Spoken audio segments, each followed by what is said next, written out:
这年怎么办走啊？这就签了？可咱现在手里的钱不还差挺多吗？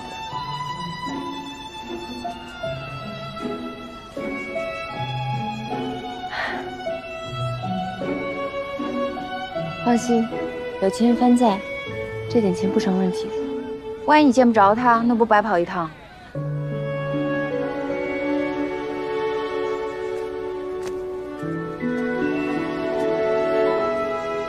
行了，回家吧。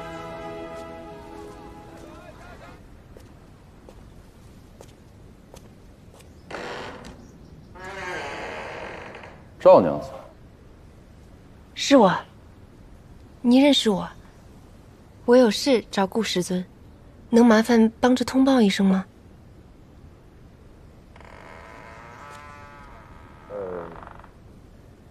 不是我为难你，师尊陪北边的使臣去梁园一带狩猎纳粮了，这几日怕是回不来。什么？陈连陈都头呢？我也好几日没见着他了。他也出京办事了。你是有什么急事吗？且说说，说不定我能帮你什么忙。不用了，我自己想办法吧。多谢。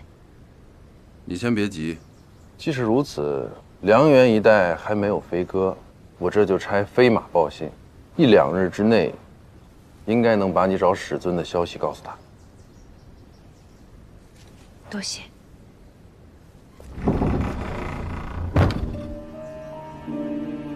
怎么会这样呢？顾千帆到底搞什么鬼啊？他该不会是突然反悔了，就故意不见你吧？绝对不会的，千帆一定是有公务在身，实在是抽不出空来，不然他一直这么支持我开酒楼，没有理由突然反悔啊。我同意，要不然干嘛要送那200万过来啊？要真反悔了，就干1分都不给才对。没错，所以我们再等等。他手下也是这么说的，说过几日他一定就能把咱们需要的钱给送来。我们能等，望月楼那边是不能等的。你别忘了，明天一早我们就得凑够600贯交给他，不然人家就不卖给我们了。都这个时辰了，上哪儿找钱去？我还有一些字画，茶坊的地契也可以抵押。我现在就去找一家当铺，凑点钱出来。哎，你等等，别走，那是咱们最后一点本钱了。要是再出一点什么差池，我们半点退路都没有了。可是如果咱们不去当铺，咱们就守着这个没有引章和琵琶的茶坊，生意肯定是越来越差。当时咱们当掉所有的家当，决定留在东京的时候，不也没想退路？抵押地契是很冒险，可是做生意本来就是迎难而上的。而且我也愿意相信千帆，因为他总是一诺千金。上一次他都伤成那样了，还是愿意不顾一切来看我，为的就是不让我担心。所以我真的相信他这一次一定是遇到了什么天大的事情。所以我们只要凑够了这600贯，再等他的银子过来赎当，这笔买卖还是一定能做成。三娘，你难道不想尝尝当望月楼东家的滋味吗？我想，可是我只有30贯钱，能不能算上我一个？我不想当什么4东家、5东家的，我就当个小东家就行。2东家都没发话呢，你着什么急啊？再说了，哎，盼儿，这个时候当铺都关门了。招娣，拿话。好，盼儿，你听我的，招娣你别拿，不许去，那些字画不能拿，你倒是剩1、2件啊，还不能拿。哎，我也去。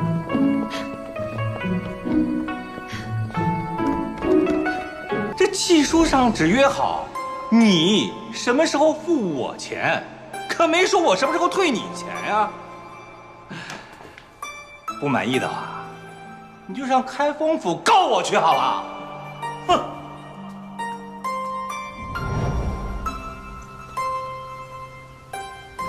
既然顾千帆都不要你了，倒不如你做我的相好吧。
有当官的做中人又怎么着啊？啊？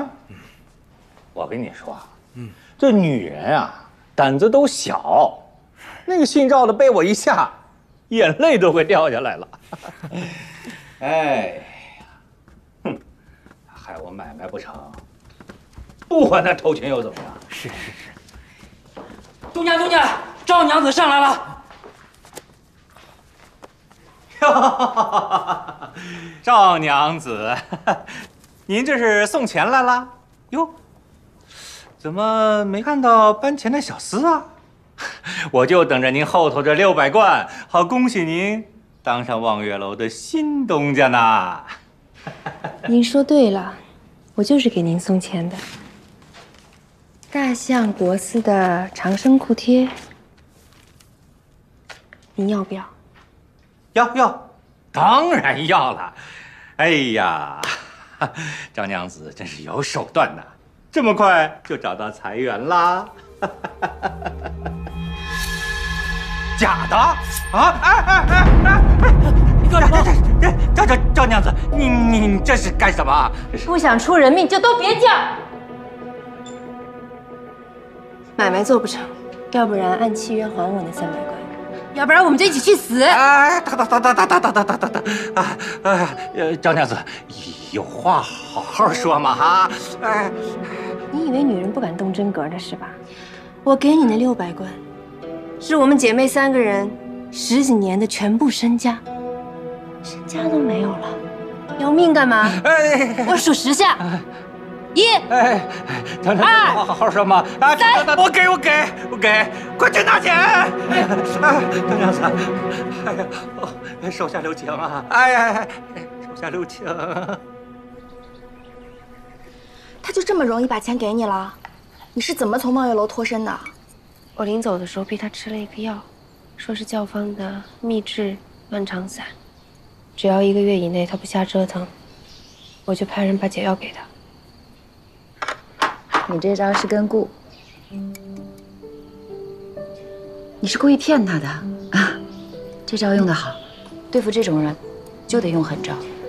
你去的时候怎么不叫上我们一块儿？万一你一个人出了事儿怎么办？祸是我闯的，就该由我自己解决。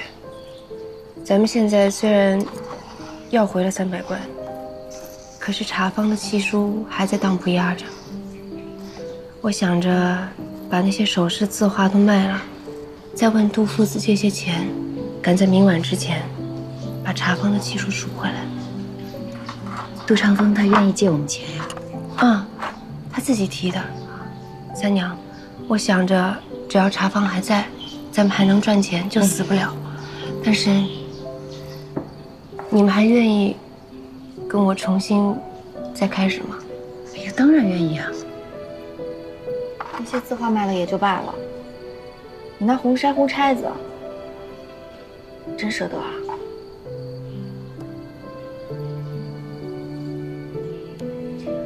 它现在在我眼里，不过是一件能卖钱的首饰而已。盼儿，其实我还挺舍不得的，留着它在，起码还能提醒自己到底有多蠢，被一个男人骗了还不够，还要再信第2个，连你们劝我都不听，还被他开脱。招娣，你可千万不能学我，成天跟你们说这要自立，到头来还是把希望放在男人身上。我谁也不信，我只信你和三娘姐。反正其他的事情我不懂，我只知道你们做什么，我就做什么。没错，茶坊生意不好啊，我们就改做饭馆、脚店，一样的卖些酒菜和吃食。就凭着你的手腕，我的手艺，招娣的手脚，我们肯定可以东山再起的啊！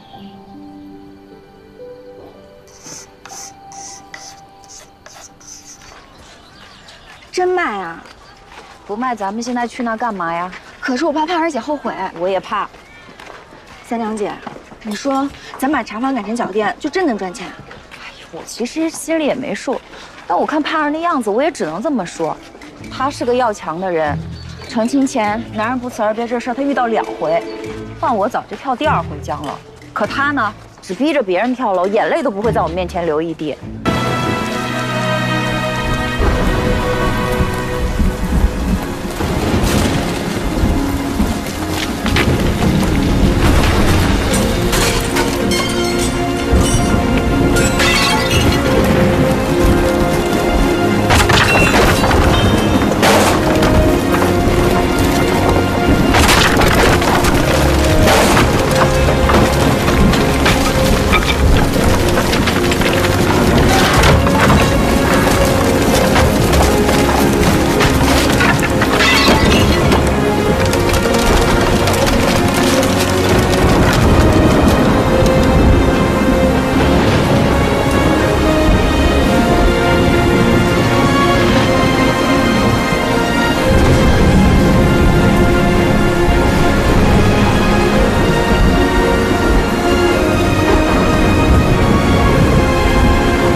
哭不出来。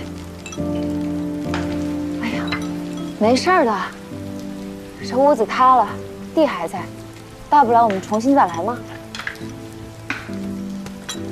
三娘，我心累了，来不了。我知道你在想什么，你说不出口，我替你说。要不，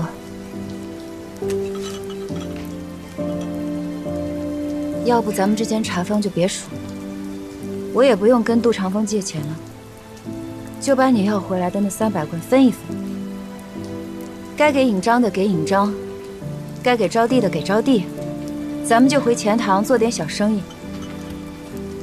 好歹那儿还有一间屋子能住，好不好？好。这能捡不少东西呢，总能换些钱的。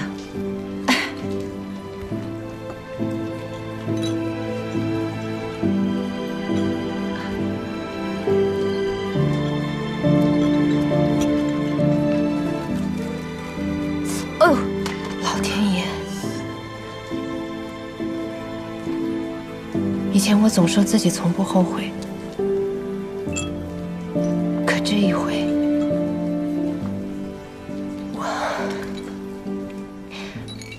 我是不是从一开始就不该来东京？我和顾千帆已经完了。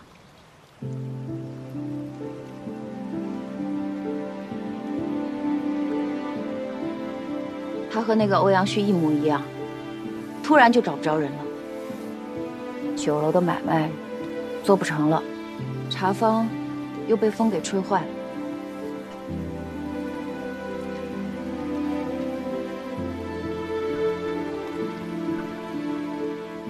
对不起，潘二姐。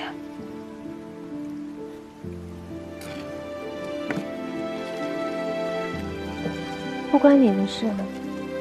只是流年不利，不是钱的问题，是我的心气儿已经散，做不动生意了。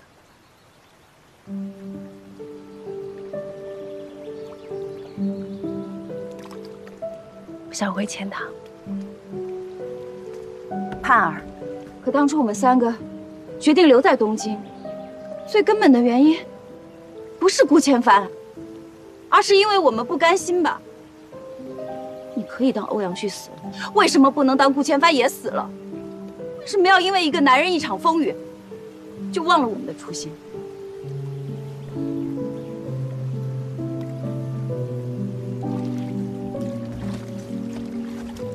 你说的对，我不甘心。呀，你可算回来了！我一接到密信就马上赶过来了。头怎么样？小吗？金针一直在拔血，但是还没醒。大夫说旧伤叠新伤，情况比预想的还差。会这样啊？好，先出去吧，没事。萧史向金刃来过几次，昨儿硬是要把头挪走。我不明白其中的关系，但是我记得头跟萧家结过怨，所以我就借着头之前的吩咐，宁死不从。你跟头最好。现在怎么办？怎么办？我又不是大夫，我知道怎么办。哎，对了，这件事儿你有没有告诉盼儿姐？谁？就是头未过门的娘子赵盼儿。师尊还要娶娘子啊？哎呀，别废话啊！赵姑娘前些时日确实来找过师尊，很着急的样子。我已经差人告知了。头回京之后，赵姑娘也来过几次。但是雷都知让我们对史尊受伤的事保密，所以我让守门的给拦了。这真是个榆木脑袋。这样，你赶紧让之前盯着茶坊的那队人过来见我。另外，再找个人回我家，去我娘最近这段时间有没有见过盼儿姐。好。哎，这是什么呀？银刀。大夫说金针放血太慢，银刀或许有奇效，但是师尊已经失血颇多。下官不敢担这个干系。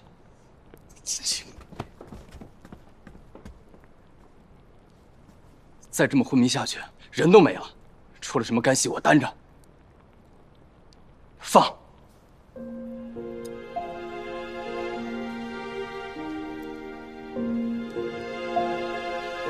请回避。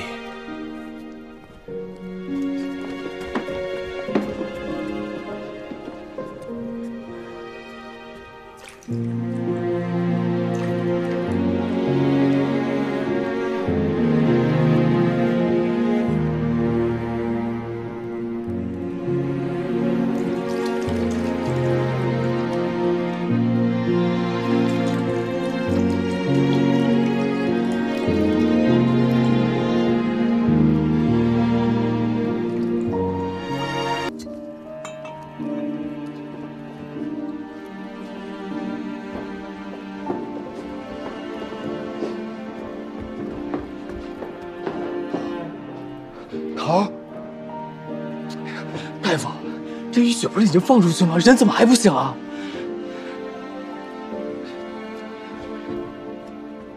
淤血是放出来了，可师尊昏迷太久了，就像一个溺了水的人，就是把水全都控出来，一时半会儿也不会醒来。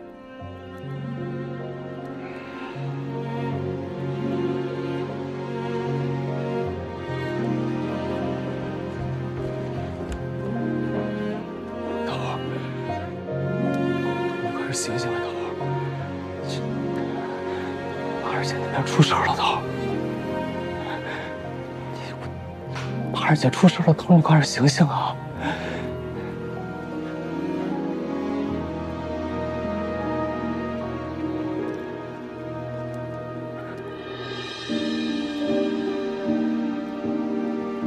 大夫，大夫，你快过来看看，大夫！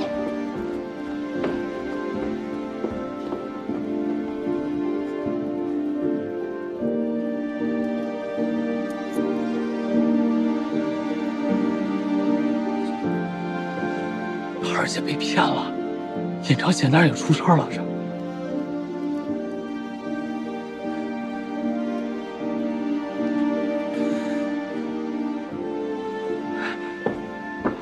头儿，你可算醒了，头儿。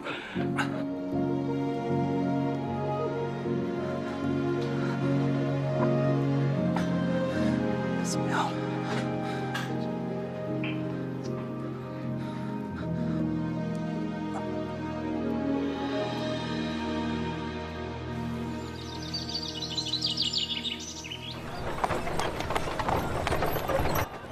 总之，昨晚林府闹得很大。沈仁卓虽然丢光了脸，但是他却一口咬定是他酒后失德，所以才错认了猎三司的侍女。我不想知道别人怎么样，我就想知道盼儿怎么样。他为什么会被池畔带走？又为什么会起冲突？为什么会见了血？那你既然这么关心他，干嘛不自己去问他？头儿，咱们现在就可以去找他。我现在是不敢见他。发生什么事儿了？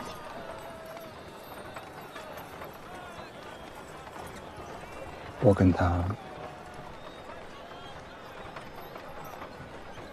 应该是不会真情。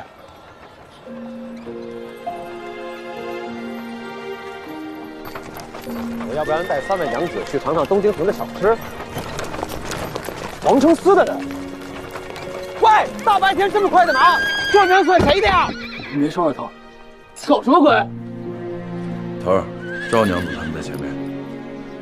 快去，问他为什么会跟池畔在一起，是不是受到什么胁迫了？头儿，真的不见帕尔姐啊？快去！是。谁在那喧哗呀？好久不见帕尔姐。这不是吃衙内吗？帕尔姐，你之前跟他不是有过节吗？怎么现在这会儿跟他走到一块儿了？你根本就不认识池衙内。嗨，这全东京的人谁不认识池衙内啊？帕尔姐，我刚回东京，才知道这个望月楼喝茶坊的事儿。你还好吧？招店呢，怎么没看见他？你是自己想问，还是替别人问的？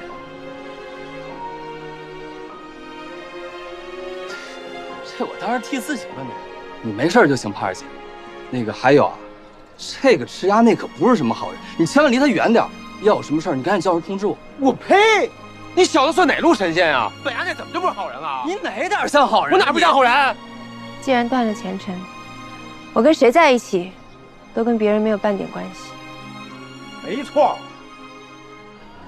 昨夜倾盆大雨，今朝艳阳四射，我和盼儿一见如故。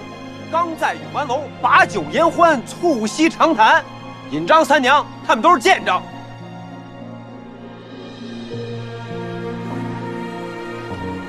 高娘子，是不是累了？旁边这个绸缎铺也是我开的，你进去坐坐。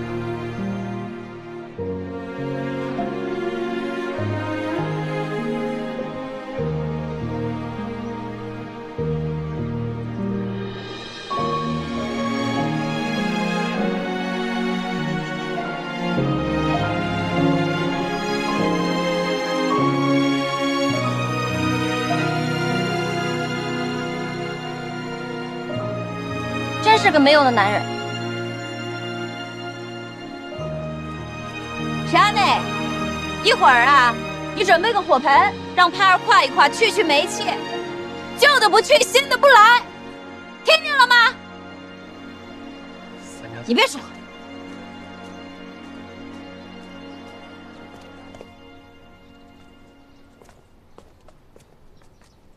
不好意思啊，那个今天打烊了，实在不好意思啊。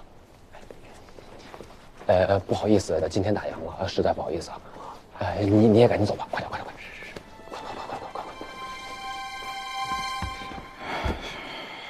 涛，现在该怎么办呀？回去吧，可以了。哎，我知道他没事，我就放心了。快走。是。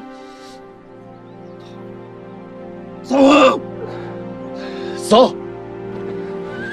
你放心，我一定查得明明白白的。你别急，你刚醒，身子还虚着呢，你可千万不能再有什么事儿。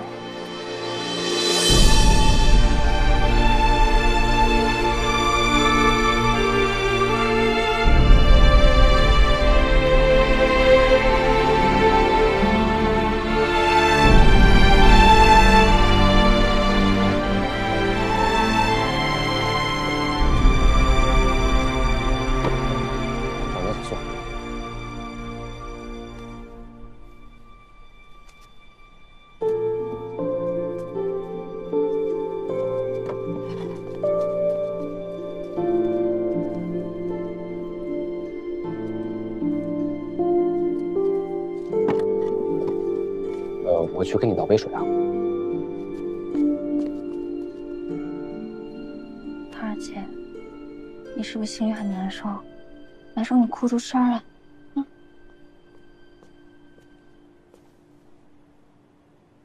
这杀千刀的顾千帆，还真是个火焰落。他只是想要盼儿的命啊。没关系，看我的。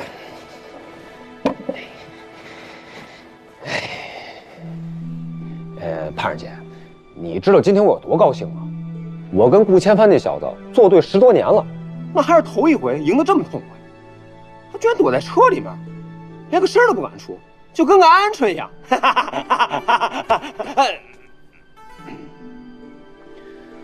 哎，我做了一个慎重的决定，为了能让他继续这么糟心，要不然索性你就跟我好了算了。以后每天我们花前月下，恩爱，气死他，好不好？你看他都能打我了，没事了，我还记错。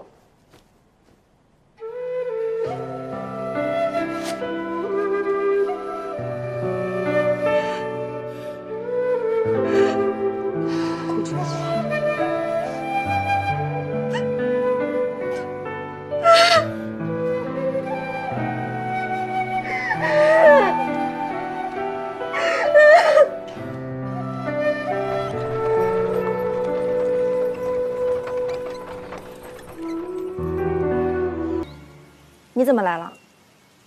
是顾千帆让你来的。他没脸见盼儿姐，又担心盼儿姐，所以自己不敢来，就派你来当耳包山。我走了这么久，你还好吗？我好不好关你什么事？那天你娘的事儿是我错了，我也出了京之后才想明白，每个人的前尘往事有所不同，我不该拿我的喜好去要求你，对不住。你别。我就是个小丫头片子，我可受不住您陈大都头行此番大礼。哎，招娣，其实我走的这些天，每天都在想你，你就不能好好跟我说话吗？不能，我跟着我们家盼儿姐，你跟着你顾头，咱们俩水火不容。那他俩是他俩，咱俩是咱俩，何况我们顾头也想盼儿姐来着，只不过前段时间因为北地使臣的事儿，他受了重伤，刚醒来没多久，今天还在吐血呢。所以实在没办法过来。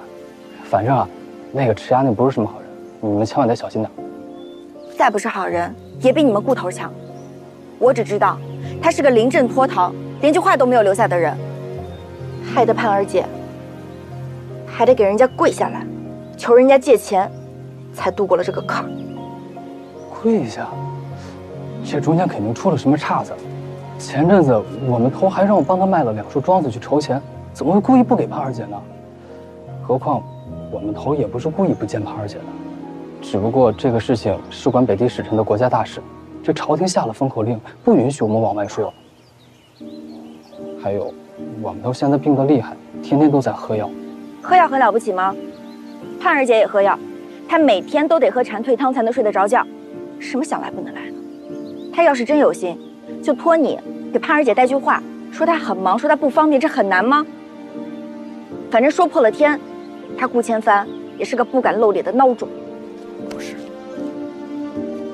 其实昨天晚上我们头偷偷来见盼儿姐了。昨天？是真的。还有啊，欧阳旭的事儿你不用担心，自打欧阳旭进京以来，我们头就已经派人盯着了，他要敢为难你们，不会有他好果子吃的。还有，这个是我自己亲手做的，你拿着吧。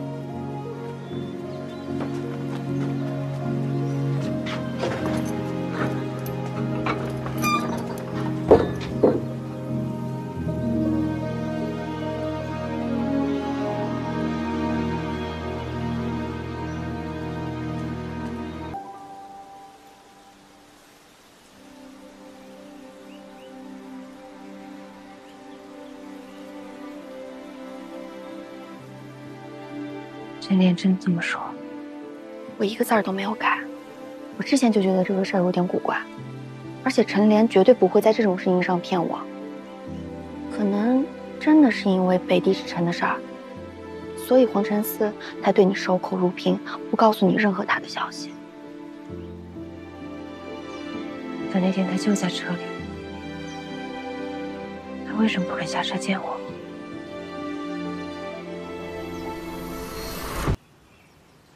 谢谢你啊，你去忙吧。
顾千帆就想做那个人。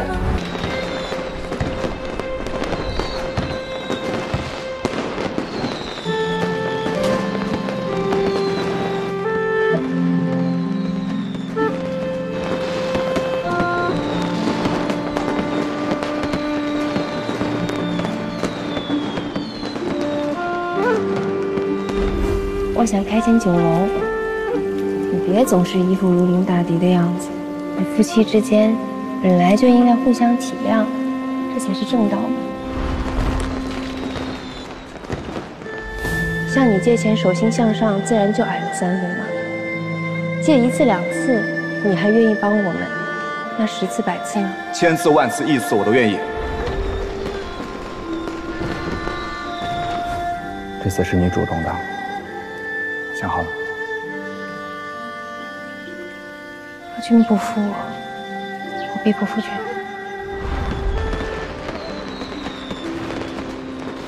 你还记得你原来跟我说不许我哭，我也不许你这么笑。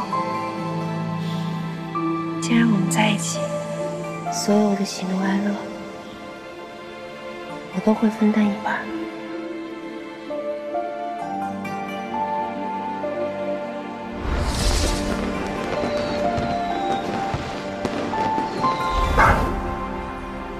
今日你为我受的每一份委屈，我都会记在心里。日后，我会用双倍的开心来还给你。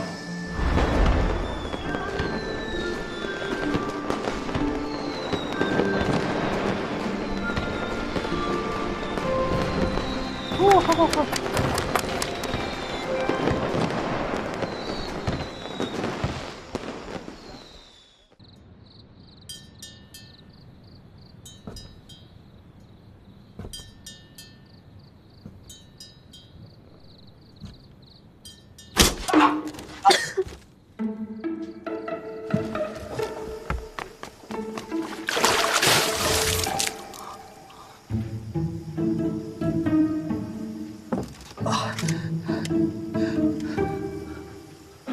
这里怎么会有个老鼠夹？因为总有老鼠到处乱窜。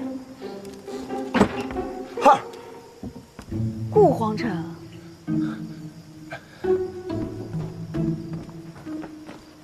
顾千帆，你怎么来这儿了？我想跟盼儿说几句话。哟，仗着脸熟来讨花月宴的帖子呗？我告诉你，没戏。盼儿，盼儿，我有很重要的事情要跟你解释。你的东西拿走。盼儿，招娣送客。盼儿，盼儿，顾皇城，请。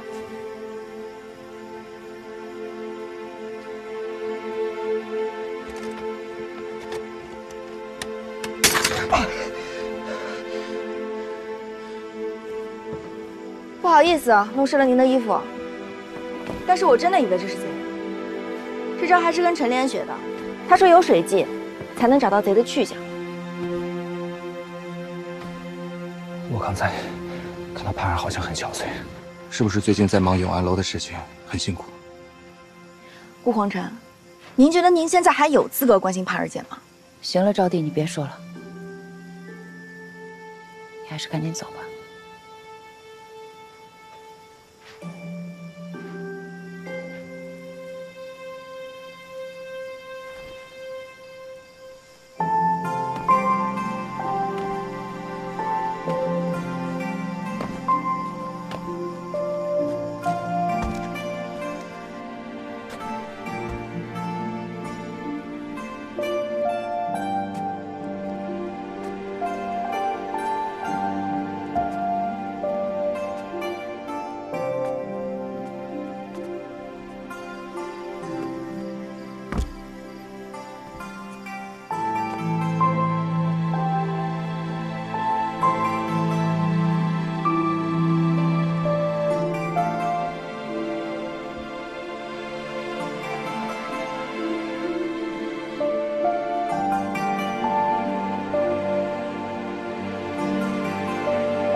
盼儿姐，你看你既然会做生意，我呢又是个走行头，我们又会蹴鞠，我们也会玩骰子，要不然索性你就跟我好了。反正顾千帆那家伙……哎，行，我不说你别打我啊！我不是有意要轻薄你了。那算了，你当我没说吧。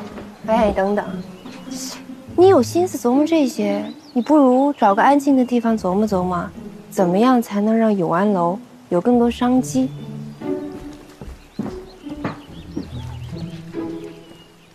我这脑子能想出什么商机呀？那我要是想出来了，我找你干嘛？您脚没事吧？啊，没事。啊，对了，孔武，你陈过清没有？啊，我的孩子已经3岁大了。哦，哎，那你平日里跟你妻子吵架的时候，她又不听你解释的情况下，你一般怎么哄她？涛，难道你？哎，也没啥好办法，一句话，烈女怕缠郎。嗯，哦，还有，你得变着法儿的让她替你担心。只要她心里有你，苦肉计，百试百灵。到底是贵人，你跟他说声声不大，但是他那个气势，我在旁边看着我。你现在马上出去，不管用什么方法，务必马上找到陈莲，问他顾千帆在哪儿。我这有10万虎骑性命攸关的事情，一定要当面跟顾千帆说。啊，我现在去。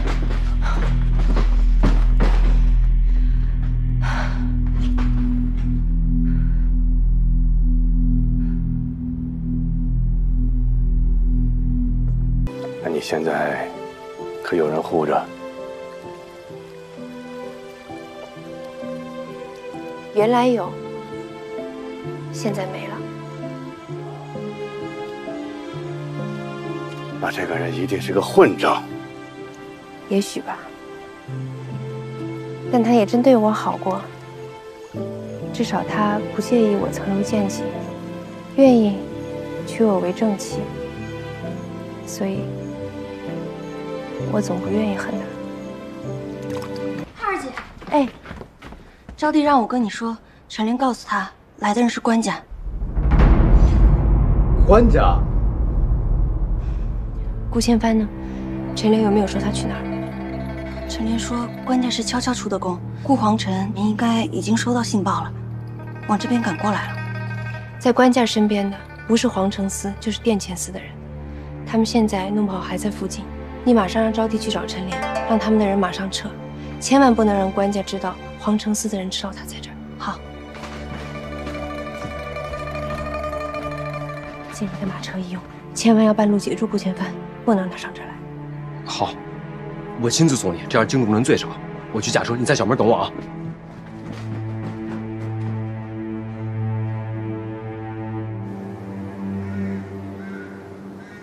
哎，不是我跟你吹啊，全东京城驾车比我好的没几个人。嘿嘿。哎，能不能再快点？你不是在车里吗？稳是你。你手上拎着食盒干什么？哎，我的车太招摇了，好多人都认识，我怕别人起疑心。索性我灵机一动，挂个灯笼，拎个食盒，那别人最多以为我就是个送唢呐的。哈哈哈哈哈！你想的真周到。哦，对了，一会儿你见着顾千帆了，一定只能说正事儿啊！你千万别心软，也别给他机会，要不然你又该伤心了。这永安楼竟然用那么好的香车宝马送唢呐，真正的东京城独一份啊！是啊，驾！赶紧去置办几辆上好的马车，最好的，我们也要挂上王楼的灯笼。哎，明天我们也要这样索欢。驾！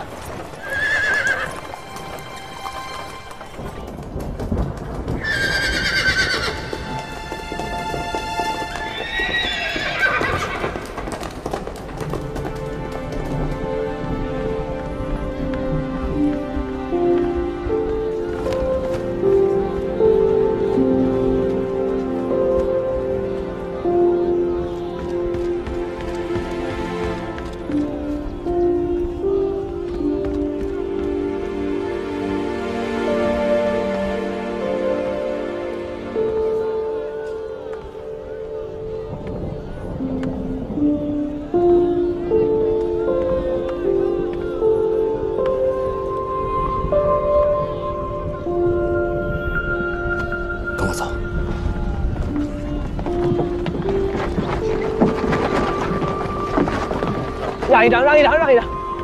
潘二姐，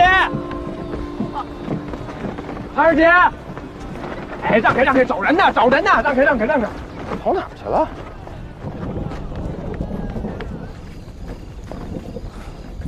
怎么样？你没事吧？我是没事，夜宴图又出现了。那个客人一跟我说杨运盼，我就猜到那个人一定是官家。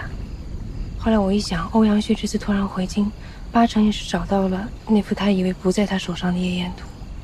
官家十有8九也是从他那手上知道的。这幅画，欧阳旭的那幅画是真迹啊！你怎么那么大胆子，敢当着官家的面撒谎？我有什么办法？事出紧急。我原来就跟欧阳旭说过，黄承思在找这幅画，而且他也多半知道我们的关系。万一他存心想报复，在官家面前说你投靠后党，意图替皇后脱罪呢？你说过，黄承思是官家的纯臣，不能有任何党争，所以只有从灵表的颜色入手，要让官家相信这幅画是欧阳旭伪造的。反正杨家已经被烧了，死无对证。反正官家也不知道，我已经认出他是皇帝。2份证据，一个来自弹劾他皇后妃子的娘家女婿，另外一个来自于偶然遇到的陌生人。换到你，你愿意相信谁？不管怎么说，你这也太冒险了，这里边漏洞太多。有些显值的吗？我之所以非要跟你说这件事儿，是因为这些漏洞只有你能补得上，剩下的事儿就交给你了。总之，千万不能让官家知道，你知道他今天微服来永安楼的事儿。你现在已经把自己陷进去了，你知道吗？你知道那么多事情，难道你就不怕官家把你灭口？你怎么那么傻呀你？因为皇后如果被定罪，就是死罪。我也曾身在越级，我知道什么叫身不由己。也因为我虽然恨你，但是我不想你出事。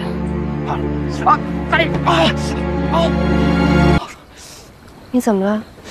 我脚被你的那个老鼠夹子夹伤了，现在一用力它就疼了。顾千帆，你现在装病的透着股假。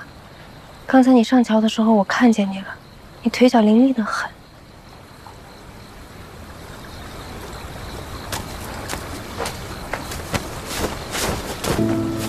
我根本就没工夫看你演戏，我总有一个直觉，像官家这样能主动与北人休战，创下东京太平盛世的君王，不会是一个心狠手辣的人。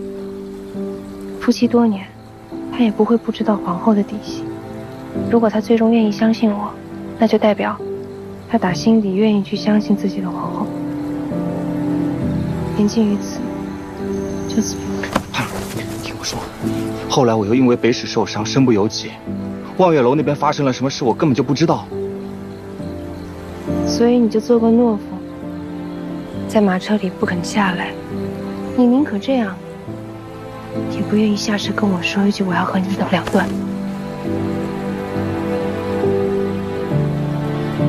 没有，我从来都没有想过跟你分开。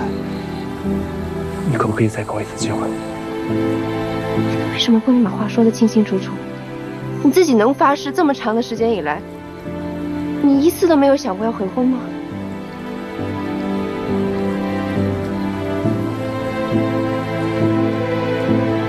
没有，是不是？你真的是个懦夫。你连欧阳旭都不如，他还知道要个下人过来告诉我一声呢。你这样的男人，不知道怕是不稀罕。对，我们不稀罕。胖，小木头，你别跟着了，你把子里的英雄戏看多了吧？哦，别以为摆出一副凄凄惨惨、我不得已的样子就能打动我们小娘子。我玩这套时候，你还流鼻涕呢。哼！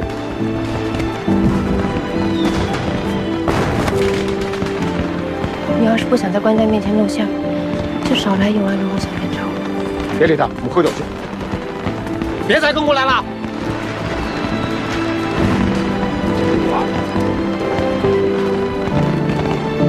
还在看呢，一定挺住了啊！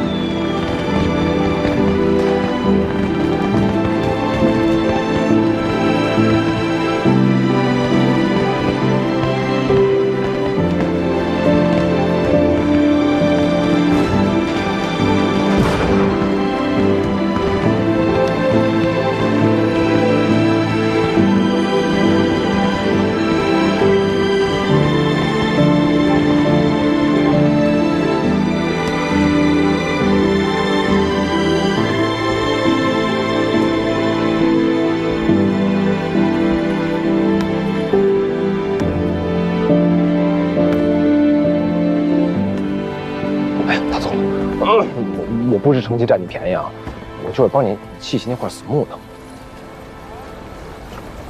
哎呀，美人不哭，哭花了眼，明天惺忪的琵琶精会奇怪的。没哭，你是不是兜里随时揣着这个？要碰到哪个小娘子难过了，你就跟她说一样的话。还真被你说中了，但不是1张啊，是3张。那万一会哭小娘子多呢？哎，你还是笑起来好。你不是要请我喝酒吗？真去啊？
老板，来，哎，水晶饺、费鳝鱼包子，马饮、细粉各来1份，再把我村里边的好酒拿过来，去吧。哎，得嘞。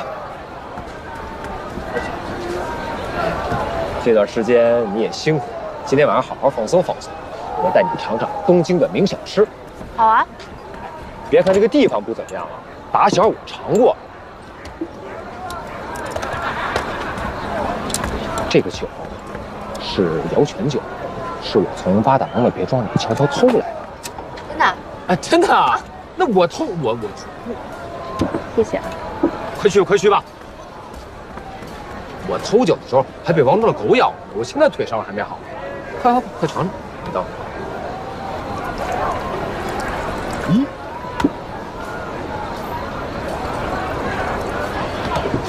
来，喝。今天晚上不醉无归啊！好。哎，光喝酒没意思，要不然咱俩猜拳吧？行啊，来呀！来，哎。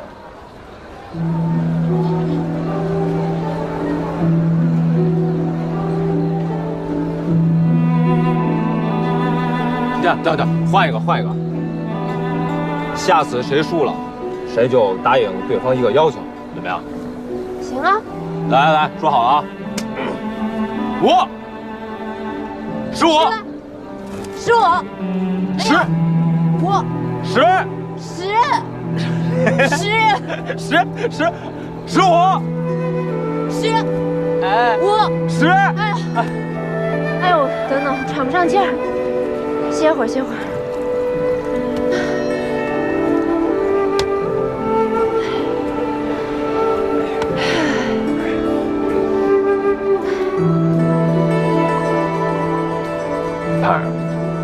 开心吗？开心啊！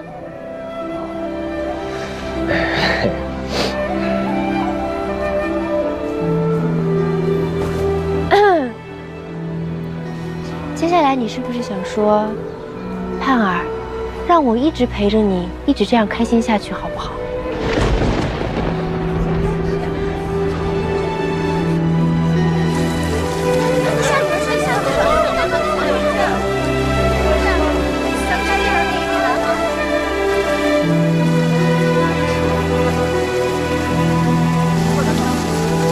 第一，一定要带小娘子去吃便宜的吃食，这样才显得有趣。第二，要多讲自己轻狂冒险的事儿，这样才新鲜。哦，还有，一定要有烛光映照在自己的眼底的时候讲重要的事儿，这样会显得特别真。衙内啊，谢谢你陪我喝酒。可是我从小在风月场长大，这些事儿呀，听都听烂了。有这样的话，不配这个戒指。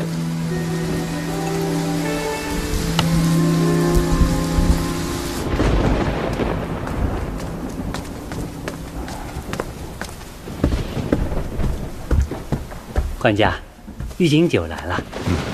哎，你把这个素和玉心酒啊，给皇后送去。外面打雷了，她一向是怕雷的，让她尝尝，也压压惊吧。哦，你就跟她说，是我啊，在宫外买的。啊，是。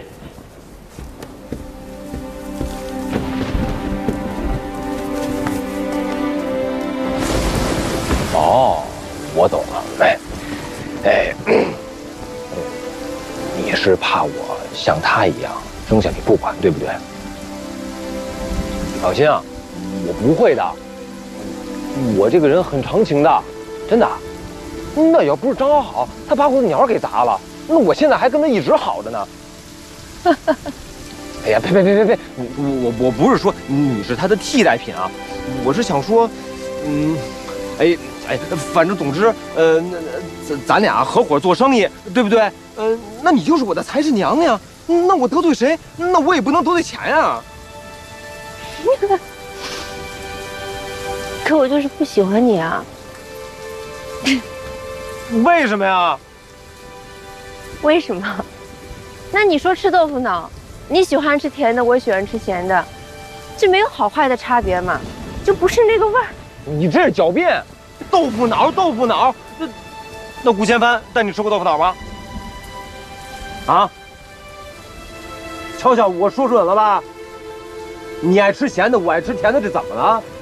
那大不了2碗一起买呗。那我这么有钱，那要是我就买4碗，我喝1碗，我还能砸1碗呢。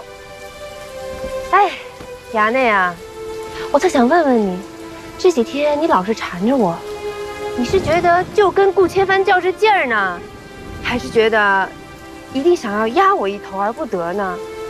你是真的喜欢我，还是就是想征服我？别说了，你别打岔，我还没说完呢。我想好了，原因是什么我不知道，可我就是喜欢你。那你想吃豆腐脑的时候，你会是因为想家，还是因为肚子饿，还是因为嘴馋吗？说完了。啊，结账。你什么意思啊？喂，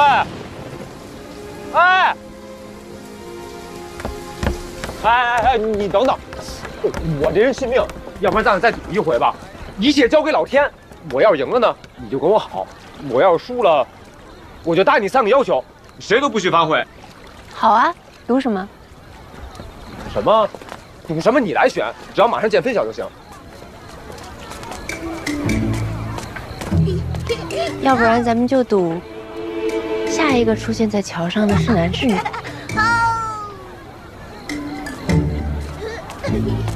男的，后面跟他的一定是跟他一起玩的小小子。慢一点儿，小心点儿啊！太不公平了！刚下完雨，可你看那小孩帽子是干的，一看就是有他娘给他撑伞。衙内呀，你打赌是看心情，我打赌是看几率。哎，你别说了，我愿赌服输还不行吗？哟，生气啦？我没事儿，赌场输赢常有的事儿。那这次输了，大不了下次再赢回来呗。好，反正日子还长着呢，我每天就在你面前晃，那说不准哪天啊，你就想换个口味的呢。又或者，那说不准哪天我也想换个口味的呢。那东京城里可爱可亲的小娘子这么多，哎，我吃鸭奶不会在一棵树上吊死的。我反正这会儿就是你闲着，我也闲着，那大家没事的时候就斗个嘴调个情呗，消遣消遣还不行吗？行。哎，你别说，我知道你要说什么。我现在心情非常不好，能强颜欢笑已经很不容易了。那永安楼里来个客人，你还能客客气气跟他们说话呢？你敷衍一下自个儿东家，有这么难吗？行，那你送我回桂花巷吧。你看你就知道气我。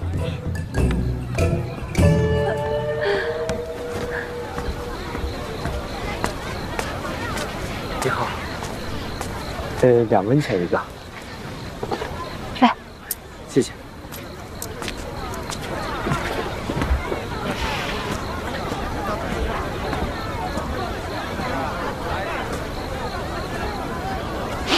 来，给你个小娘子。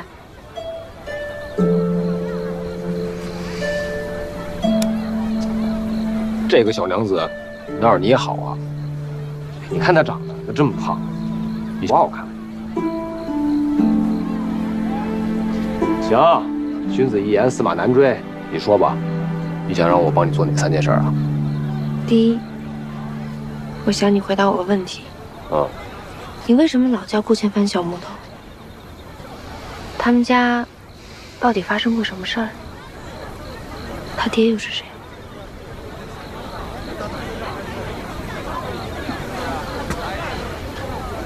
这事儿你算是问对人了。所以顾千帆的亲娘就是他的姑姑。没错，这根本不是他姑姑，就是他亲娘。他爹和他娘是背着家人在外地成的亲。他外公叫顾沈岩，以前是在礼部做大官的。哎，那老头为人可古板了。我那会儿才4、5岁大，还揪渡边小丫头头发玩呢，这都被他外公说成是无德小儿。去。哦，对了，有一回啊，他外公发了特别大脾气。没过多久呢，他娘就带着千帆大晚上独自进京了。哎，原来我也以为他是他舅舅养在外头的儿子，可后来他爹也追来了，在后门敲了半宿门，千帆呢和他娘就在屋里哭，他外公就站在外面骂，说让他爹滚，还说什么顾家的百年清誉，绝对不能有他这种又像苍蝇又像狗的女婿。蝇营狗苟，就是没骨气。对，就是这么说的。哎，再后来啊，他舅舅也出来感人了，说千帆以后要跟他娘的姓，姓顾，绝对不能姓萧。这都被我听见了。他爹姓萧啊？他爹姓萧啊？哎，我们俩呀，从小老打架，我也打不过他，老输，气急了，我才管叫小木的。萧薇的事情呢，我是真的没有骗你，只不过我跟萧家的关系太过于复杂，所以一时半会儿不知道怎么跟你解释。这事儿没多少人知道吧？外地的没人知道，京城的话，我们家原来那条街住着3家人，池家、顾家，哦，还有一家姓苏的，有个女儿嫁到了钱塘杨家，再后来呢，就闹10亿，人都没了啊！我爹娘也知道这件事儿，那可我爹娘早就没了呀。这事儿你可别乱跟人讲啊！你要不问我这么多人家的私事儿，我能随便乱说吗？哎，反正摊上这种家事的人，打小脾气就古怪。哎，你跟他摆脸挺好的，免得你以后伤心。啊，啊，我跟你说这么多，我口都渴了，你再陪我去喝点酒好不好？